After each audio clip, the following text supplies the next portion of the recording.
नमस्कार सर्वांना, स्वागत आहे तुम्हा सर्वांचं आपल्या ॲक्टिव्ह करिश्मा यूट्यूब चॅनल. बघा, आता आपल्या सर्वांना माहिती आहे की आता पहिलीमध्ये झालेल्या मुलांना म्हणजे आपल्या अंगणवाडीमध्ये 6 वर्ष पूर्ण झालेल्या मुलांना आपल्याला विद्यारंभ प्रमाणपत्र द्यायचं आहे. ते प्रमाणपत्र कशा पद्धतीने असणार याची माहिती मी तुम्हाला या व्हिडिओच्या माध्यमातून देणार आहे. व्हिडिओ हा महत्त्वाचा होणार आहे. सेविका ताईंनो, मदतनीस ताईंनो, जास्तीत जास्त सेविका मदतनीस ताईपर्यंत हा व्हिडिओ शेअर करायचा आहे.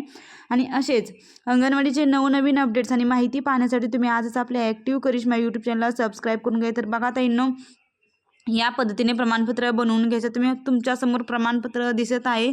इथं बघा, तुम्ही वरती पाहू शकताय. तर बघा, इथं तुम्ही वरती पाहू शकताय विद्यारंभ पूर्व बाल्यावस्था संगोपन व शिक्षण प्रमाणपत्र हे असणार आहे, जे 5 ते 6 वर्ष वयोगटातील बालकांना देणे आता बंधनकारक करण्यात आले. तर बघा, हे प्रमाणपत्र या पद्धतीने असणार. इथं बघा, महिला व बाल विकास विभाग मंत्रालय भारत सरकारचा लोगो असणार आहे. त्याच्यानंतर इथं बघा, खालच्या बाजूला बघा कशा पद्धतीने माहिती असणार आहे. इथं बघा, सर्वात अगोदर बालकांचा थोडंसं ह्याला साईज कमी करून दाखवते, कारण की झूम केल्यामुळं ते फोटो ब्लर दिसत आहे, म्हणजे PDF ब्लर दिसत आहे. बघा, इथं आपल्याला बालकांचा आपार ID क्रमांक टाकायचा आहे.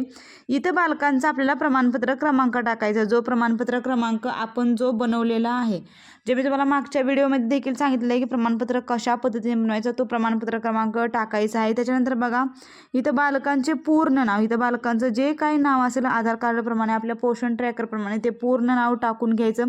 त्याच्यानंतर इथल्या बाजूला बघा, बालकाची जन्मतारीख टाकायची आहे.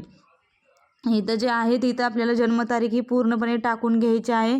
आणि त्याच्यानंतर बघा, पालकांचे, आई वडिलांचे किंवा पालकांचे पूर्ण नाव इथं टाकून द्यायचं आहे. खालच्या बाजूला बघा, यांचा मुलगा आहे की मुलगी आहे की पाल्य आहे ते इथं आपण टिक मार्क करून सिलेक्ट करायचे. आणि ते दिनांकपासून बघा, कधीपासून ते आपल्या अंगणवाडीत आहे आणि कधीपर्यंत आहे हे सर्व नमूद करायचं. त्याच्यानंतर बघा, अंगणवाडी केंद्राचे नाव टाकायचे, आपल्या प्रकल्पाचं नाव टाकायचं आहे, आपल्या जिल्ह्याचं नाव टाकायचं आहे. आणि राज्य महाराष्ट्र येथील अंगणवाडी केंद्रात पूर्व बाल्यावस्था काळजी व शिक्षण यशस्वीरित्या प्राप्त केलेले आहे त्याचं हे प्रमाणपत्र असणार आहे. खालच्या बाजूला बघा काय करायचं आहे, अंगणवाडी सेविकांची स्वाक्षरी करायची आहे. अंगणवाडी सेविकेचं नाव व संपर्क क्रमांक लिहायचा आहे. अंगणवाडीचा जो आपला क्रमांक आहे तो क्रमांक लिहायचा आहे.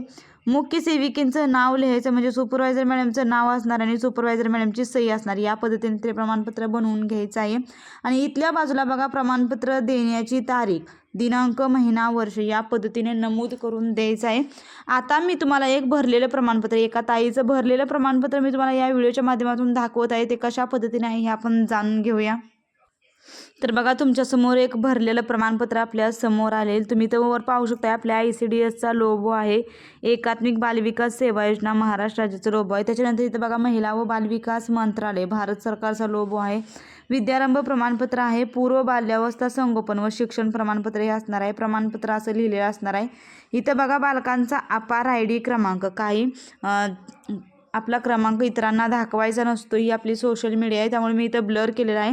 याच पद्धतीने तुम्ही प्रमाणपत्राचं क्रमांक टाकायचा आहे, अपार ID टाकायचा अगोदर आणि त्याच्यानंतर प्रमाणपत्र टाकायचं. त्या संपूर्ण बालकांचं नाव टाकायचं. इथे त्यांची जन्मतारीख बघा टाकलेली आहे. पालकांचे म्हणजे आई वडिलांचे नाव टाकलेलं आहे. तिघांपैकी म्हणजे आई वडील पालक यांच्यापैकी कोणाचेही एकाचं नाव टाकायचं. यांचा मुलगा, दिनांक बघा कधीपासून कधीपर्यंत अंगणवाडीत आहे हे नमूद केलेलं आहे. अंगणवाडी केंद्राचे नाव टाकलेलं आहे. प्रकल्प, जिल्हा, राज्य हे सर्व सविस्तरपणे आहे. प्रमाणपत्र देण्याची तारीख टाकलेली आहे. इथं अंगणवाडी सेविकेंची स्वाक्षरी, अंगणवाडी सेविकेंचं नाव व संपर्क क्रमांक असणार आहे. खाली बघा, अंगणवाडीचा क्रमांक असणार आहे, मुख्य सेविकांची स्वाक्षरी आणि मुख्य सेविकेंचे नाव. अशा पद्धतीने हे प्रमाणपत्र भरून द्यायचं आहे. प्रमाणपत्र भरण्याचा जो आपला इथं जो आहे तो आपल्याला प्रमाणपत्र क्रमांक हा बनवून घ्यायचा आहे. तो कशा पद्धतीने बनवायचा हे देखील मी तुम्हाला अगोदरच्या व्हिडिओच्या माध्यमातून दाखवलेला आहे, तरी देखील पुन्हा एकदा मी सांगते.